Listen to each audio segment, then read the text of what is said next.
என்னப்பா நீ டயர்லாம் ஒழுங்கா செக் பண்ண மாட்டியா? சும்மா லேட் ஆச்சு. ஹோட்டல்ல டைம் ஆகுது அண்ணா.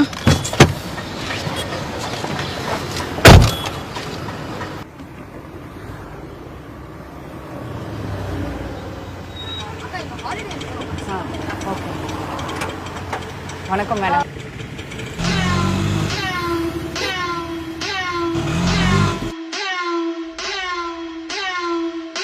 ஆக்சுவலி நான் டிரான்ஜெண்டர் மேம்.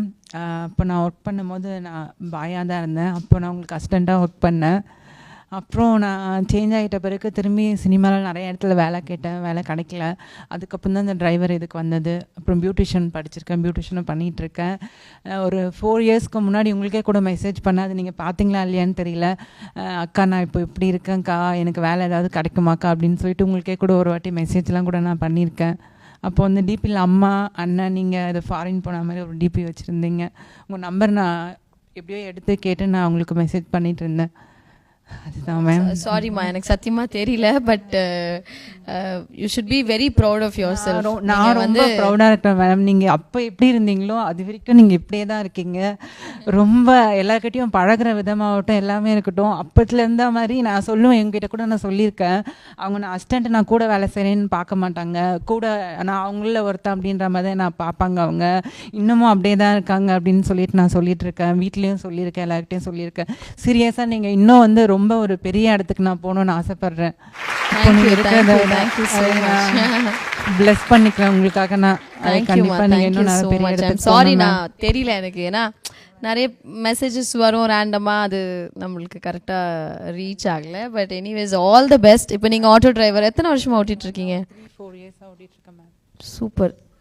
யாரோட இருக்கீங்க? ஃபேமிலியோட தான் இருக்கேன் மேம். ஃபேமிலி ஏத்துக்கிட்டாங்க. ஃபேமிலி அந்த ஃபேமிலிக்கு ஒரு பெரிய கைத்தட்டல் கொடுங்க.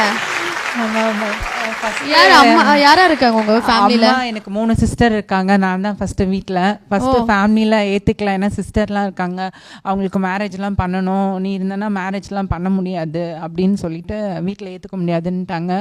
நான் வெளியில் இருந்தேன். அதுக்கப்புறம் தனியாக தான் நான் ஒர்க் பண்ணி பியூட்டிஷியன் படிச்சுட்டு இருந்தேன், பார்லரில் ஒர்க் பண்ணேன். ஒர்க் பண்ணி ஒரு சிஸ்டருக்கும் மேரேஜ்க்கு எல்லாத்துக்கும் நான் தான் ஹெல்ப் பண்ணேன். எல்லா சிஸ்டருக்கும் மேரேஜ் ஆனவுடனே அம்மா தனியாக இருந்தாங்க. அப்போது சிஸ்டரும் சொன்னாங்க, நீ தனியாக தானம்மா இருக்க, இதுக்கு மேலே என்ன இருக்குது, நீங்கள் கூட்டிகிட்டு வந்து கூட வச்சுக்கோ அப்படின்னு சொல்லி சொன்னாங்க. அதுக்கப்புறம் அம்மாவும் ஏற்றுக்கிட்டாங்க என்னைய. அப்புறம் கொஞ்சம் கொஞ்சமாக என்னோடய ஃபேமிலியில் எல்லாருமே ஏற்றுக்க ஆரம்பித்தாங்க. அதுக்கப்புறம் சினிமாவில் ஆல்ரெடி நான் எல்லார்ட்டும் ஒர்க் பண்ணிட்டு இருந்ததுனால சினிமாவில் ட்ரை பண்ணேன். அப்போது விஜயாண்டினி சார் படம் கிடச்சிது, திமிரு பிடிச்சவன் சொல்லிட்டு ஒரு மூவி, அதில் ஆக்ட் பண்ணேன். அப்புறம் இன்னும் 2-3 படம் பண்ணேன். நான் இப்போ தனியாக ஒர்க் பண்ணிட்டும் இருக்கேன். எனக்கு ரொம்ப ஒரு சந்தோஷமாக பெருமையாக இருக்குது. ஆக்சுவலி நம்ம சமுதாயத்தில் வந்து நம்ம எல்லாருமே இவங்களை வந்து உங்கள் அம்மா எப்படி அக்செப்ட் பண்ணாங்களோ நம்ம எல்லாருமே அக்செப்ட் பண்ணணும். திருநங்கைகள்ன்றது ரொம்ப முக்கியமான ஆட்கள் நம்ம சமுதாயம். நீங்கள் ஆக்சுவலாக ரொம்ப அழகாக இருக்கீங்க. நான் தான் ரசிச்சிட்டு இருந்தேன். ரொம்ப அழகான கண்ணு. நீங்கள் என் கூட ஒர்க் பண்ண பையனாலாம் கூட நீங்கள், நான் அதனால தான் ஞாபகம் இல்லை நினைக்கிறேன். இப்போ தான் அழகாக இருக்கீங்க.